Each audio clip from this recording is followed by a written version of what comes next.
మీషో నుంచి అయితే oil bottles, అది కూడా గ్లాస్వి నేను ఆర్డర్ చేశాను. 184 రూపీస్కి 2 బాటిల్స్. క్వాలిటీ చాలా బాగుంది, ప్రైస్ కూడా నాకు చాలా బాగా నచ్చింది. లింక్ అన్నది నేను కామెంట్ సెక్షన్లో పెడతాను, ఒకసారి వెళ్ళి చూడండి. మెయిన్ ఏంటంటే నేను గ్లాస్ బాటిల్స్ యూజ్ చేయడం ఇది ఫస్ట్ టైం మాట. అంటే ఆయిల్కి చెయ్యి జారి పడిందంటే ఆయిల్ పోతే పోయింది, కానీ మా స్టవ్ అయితే గ్లాసుది మాట. స్టవ్ మీద పడితే ఇంకా దానికి ఏమన్నా అవుతుందా అని టెన్షన్ వచ్చింది. నేను మెయింటైన్ చేయగలనా లేదా అని చూసుకొని వేరే బాటిల్లో కూడా ఫిల్ చేద్దామని చెప్పి ప్రస్తుతానికి అయితే ఒకే బాటిల్లో ఫిల్ చేశాను. క్యాప్ పెట్టిన తర్వాత ఆయిల్ లీకేజ్ అన్నది లేదు.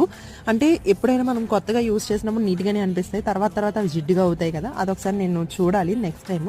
కాకపోతే ఇవి డీప్ ఫ్రైకి ఆయిల్ అయితే మనకి ఈ బాటిల్లో నుంచి సరిపోదు. పెద్ద బాటిల్స్ ఏమైనా ఉంటే అందులో డీప్ ఫ్రైకి ఆయిల్ ఉంచుకొని ఇది సపరేట్గా దోశకి కానీ ఆమ్లెట్కి కానీ బ్రెడ్ ఆమ్లెట్ ఇలాంటివి వేసినప్పుడే యూస్ చేయండి. డీప్ ఫ్రైకి అయితే ఇలాగ పెద్దది ఉంది కదా, అలాంటి పెద్ద వాటిల్లో వేసుకోవడమే బెటర్ అని నాకు అనిపించింది మాట. ఆయిల్ చూసారు కదా, క్వాలిటీ కూడా ఎంత వస్తుందో బాటిల్ నుంచి అన్నది. ఇది